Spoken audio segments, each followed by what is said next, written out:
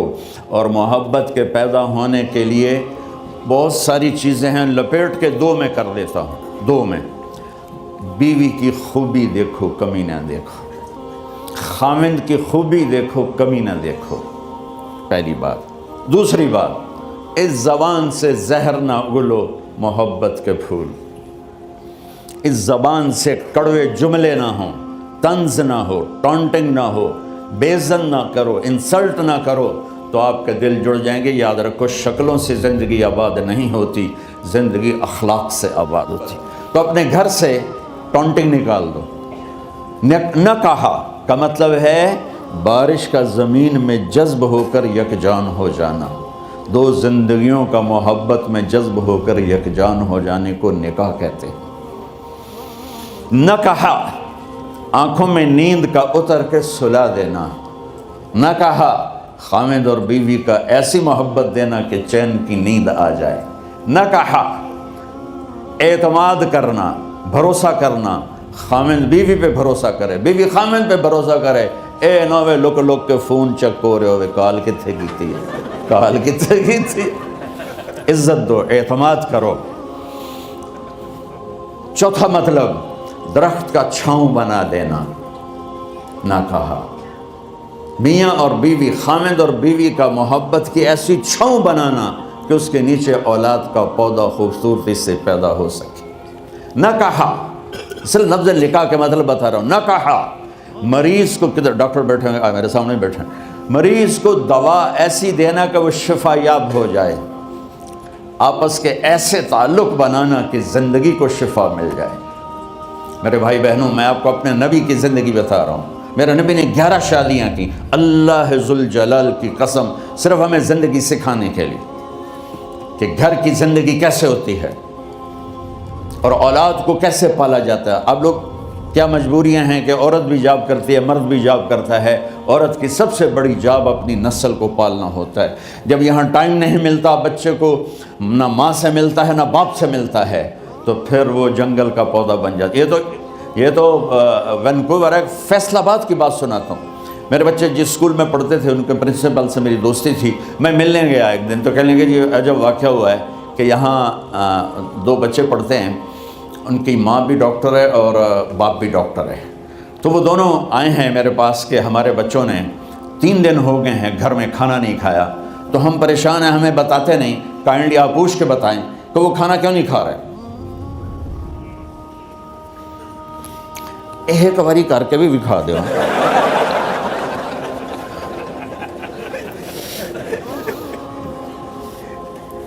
ہمارا دین اتنا خشک نہیں، ہمارے مولوی صاحبان نے زیادہ خشک بنا دیا. تو انہوں نے دونوں بچوں کو بلایا. سننا، سارے فیملیز بیٹھے ہو جہاں میں فیملی کی زندگی کو فوکس کر کے نبی سے جوڑ کے بتا رہا ہوں، طارق جمیل کے تجربے نہیں بتا رہا. دونوں بچوں کو بلایا. بیٹا آپ کھانا کیوں نہیں کھا رہے؟ کہا جی ہم اپنے ممی اور بابا کے سامنے نہیں بتائیں گے. تو انہوں نے دونوں کو باہر بٹھا دیا. پھر پوچھا اب بتاؤ کیا مسئلہ ہے؟ ان کا سر، ہم صبح جب ناشتہ کرتے ہیں تو ہمارے ممی ڈیڈی سو رہے ہوتے ہیں، ہماری ان سے ملاقات نہیں ہوتی. جب ہم اسکول سے واپس آتے ہیں تو ممی ڈیڈی اپنے میڈیکل کالج میں ہوتے ہیں، ہاسپٹل میں ہوتے ہیں، تو ہمیں ان کو دیکھنے کا موقع نہیں ملتا. شام کو جب ہم کھانا کھاتے ہیں تو یہ دونوں اپنے پرائیویٹ کلینک میں ہوتے ہیں، تو ہم ان کو دیکھ نہیں پاتے. پورا ہفتہ گزر جاتا ہے، ہمیں ماں باپ کی شکل نظر نہیں آتی. تو ہم نے اسٹرائک کی ہے کہ ایسے ماں باپ کی روٹی کیا کھانی جو اپنی شکل بھی نہ دکھا سکیں. تو اس لیے ہم نے کہا ہم نے بائیکاٹ کیا ہے، گھر میں نہیں کھانا ہے. تو ایسی لائف مت بناؤ. یہاں ایک بہت بڑا چکر شیطان دیتا ہے، بڑی گاڑی لے لو، $100 کی قسطیں تو ہے، اور بڑا گھر لے لو، $200 یا $100 کی قسطیں تو ہے، پھر میاں بھی کام کرے، بیوی بھی کام کرے، جو کہ بڑا گھر باقی رہے، تو خوشیاں تو مٹ گئیں۔ جو ڈبل جاب کرے گا، پھر ڈبل جاب کرتے ہیں، ڈبل جاب کرنے والا بیچارہ تھکا ہوا ذہن لے کے آتا ہے، وہ کیسے ٹائم دے گا اپنے بچوں کو خوشی کے ساتھ؟ جو ماں جاب کر کے آئے گی، پھر کھانا پکائے گی، وہ جب اتنی تھک جائے گی تو اپنے بچوں کو کھلا ٹائم کیسے دے سکے گی؟ پوری کائنات کی ذمہ داری تھی میرے نبی کے سر پر، اور آپ اس کے باوجود روزانہ حسن حسین کے لیے وقت نکالتے تھے۔ اور انہوں کو آ کر کوئی لیکچر نہیں، دیکھو ماں باپ سے ایک بات کرتا ہوں، لیکچر تھوڑا دو، محبت زیادہ کرو، یہ نہ کرو، یہ کیوں کیا، یہ کرو، یہ کرو، یہ چھوڑ کر صرف سینے سے لگاؤ، پھر محبت دو، کمیوں سمیت بچوں کو قبول کرو، ان کی زندگی تبدیل ہو جائے گی۔ اتنے بڑے نبی، اتنی بڑی ذمہ داری، اور اتنا درد سینے میں کہ آپ کے سینے سے ایسے ابلنے کی آواز آتی تھی جیسے ہانڈی ابلتی ہے، اس کے باوجود آپ روزانہ کہتے ہیں این اللقا، میرے شرارتی بچے کدھر ہیں؟